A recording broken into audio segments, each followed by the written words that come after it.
Michael had always lived in the small, quiet town of Crestwood. It was the kind of place where everyone knew everyone else, and secrets were hard to keep. His house was on a narrow street that ran along the edge of town, just a short walk from Crestwood High School, the only government-run girls' school in the area. Despite the tranquility of the neighborhood, there was one place Michael and his friends had always avoided: Crestwood Girls' School.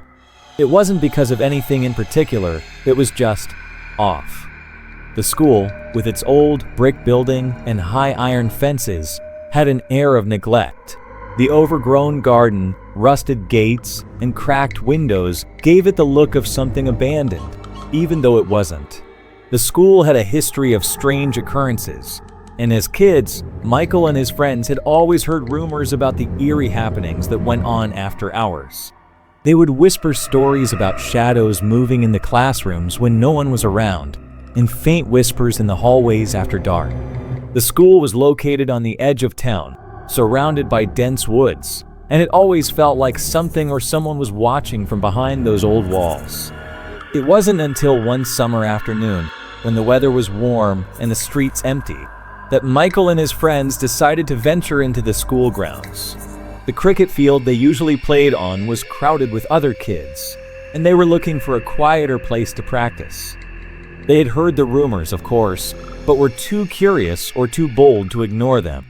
Besides, they told each other, it was just a school, not a haunted house. The plan was simple. They would sneak into the school grounds, play cricket on the field behind the building, and leave before sunset. It seemed harmless enough. Michael, along with a few other boys from his neighborhood, arrived at the school around 4 o'clock. The grounds were deserted, just as they had hoped. The girls had already left for the day, and the usual sense of dread that filled the air when they passed by was nowhere to be seen. The school seemed almost normal. They walked through the rusted gates, their footsteps crunching on the gravel as they made their way to the field behind the building. The cricket game began without incident. The sound of the bat meeting the ball echoed through the school grounds, and the boys laughed and shouted as they played, the fear of the haunted stories quickly forgotten. For a while, it was just a normal afternoon. But then, something shifted. Michael had been standing near the broken window of one of the classrooms, acting as the fielder for his team. He was watching his friends play, his eyes drifting over the abandoned building behind him, when something caught his attention. It was a movement, something in the window. It wasn't like a gust of wind or the fluttering of a curtain. It was more like a shadow, something passing quickly behind the glass. Michael turned sharply, but when he looked back at the window, it was empty. The shadow had vanished. His heart rate quickened as he stood there, unsure of what he had just seen. His mind raced, trying to make sense of it. He told himself it was just his imagination, maybe a bird flying past the window or a trick of the light. But the feeling lingered. Something about the window, the empty classroom beyond, unsettled him. "Did you see that?" Michael asked his friend Sam, who was standing nearby. Sam glanced over at the window, his eyes scanning the classroom. "See what?" "I thought I saw something," Michael said, shaking his head. "I don't know. It's nothing." Sam didn't seem convinced, but he didn't press the matter further. They continued playing, but the unease in Michael's chest remained. The other boys laughed and joked as the game continued, but Michael couldn't shake the feeling that he wasn't alone. Every time he glanced over at the classroom window, it felt like someone or something was watching him. Minutes later, as the sun began to dip lower in the sky, something else happened. A strange, faint sound drifted over from the building. It was soft at first, like the faint tapping of a door, but then it grew louder, more distinct. It sounded like someone was knocking, but the door was locked. The noise echoed in the silent air, sharp and rhythmic. Michael froze, his heart pounding in his chest. He turned to Sam again. "Did you hear that?" he asked, his voice low. Sam nodded, his face suddenly pale.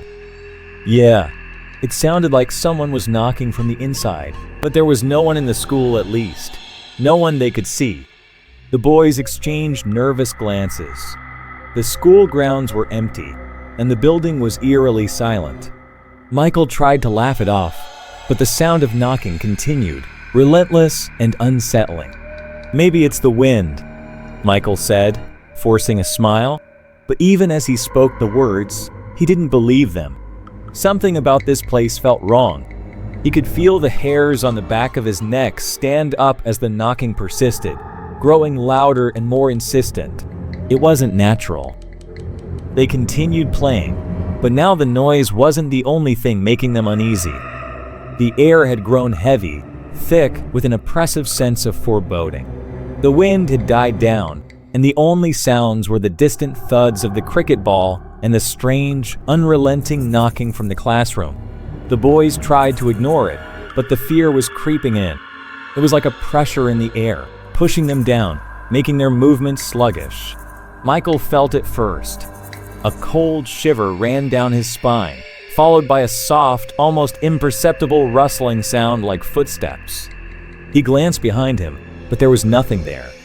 The school building was empty, and the grounds were still, but the rustling continued. It was coming from the classroom. Michael's heart skipped a beat. His eyes locked on the door, the one that was locked and supposed to be empty. He had to know what was happening. Without thinking, he walked closer to the window, peering inside. His breath caught in his throat when he saw it. A figure. A shadow moving in the classroom, faint but unmistakable. It was tall, impossibly tall, and its form seemed to flicker, as if it was not entirely real. The figure moved slowly, its head turning toward the window as if it sensed Michael's gaze. The shadow's face was nothing but darkness, a deep, void-like blackness that seemed to suck in all light around it. Michael's blood ran cold. His mind screamed for him to look away, to run, to leave, but his feet were frozen in place. The shadow moved closer, its form shifting as it passed through the room. Michael could feel his breath quicken, panic rising in his chest. He opened his mouth to shout to the others, but no sound came out. The shadow disappeared as quickly as it had appeared, leaving behind nothing but the still, empty classroom. Michael's heart thudded in his chest, and his legs trembled. He turned to the others. "We need to leave," he said, his voice hoarse. Now, his friends looked at him, confusion in their eyes. But Michael didn't care. He grabbed his bat and started walking toward the exit. He had to get out of there. The others followed reluctantly, and as they neared the gate, the feeling of dread grew stronger. The wind picked up, rustling the leaves in the trees, and the knocking sound from inside the school seemed to follow them, echoing in the distance. The boys reached the gate, but as they pushed it open, something stopped them, something unseen. A sound, a loud bang, like the sound of a door slamming shut. Michael froze, turning around. The school stood there, silent and still, but something had changed. The air was thick with tension, and Michael could feel the weight of it pressing in on him. Without a word, the group ran. They bolted from the gate, their footsteps echoing through the empty streets. Behind them, the knocking grew louder, faster, as if something was chasing them. Michael didn't look back. He didn't need to. He could feel it, whatever it was close behind. When they finally reached their street, they stopped, gasping for breath. Michael's legs were shaking, and his mind raced with thoughts of what he had seen. The shadow, the knocking, the feeling of being watched. From that night onward, Michael never went near the school again, and when he passed by, he could feel the old, familiar chill running up his spine, the fear never truly leaving him. Years later, when Michael was older, he learned that the school had been abandoned. No one had been brave enough to work there, and the building was eventually left to decay. But even now, when he walks by that place, he swears he can still hear the knocking, faint but persistent. And sometimes, in the dark of night, when the wind is just right, he could almost swear he sees a shadow moving behind the broken windows.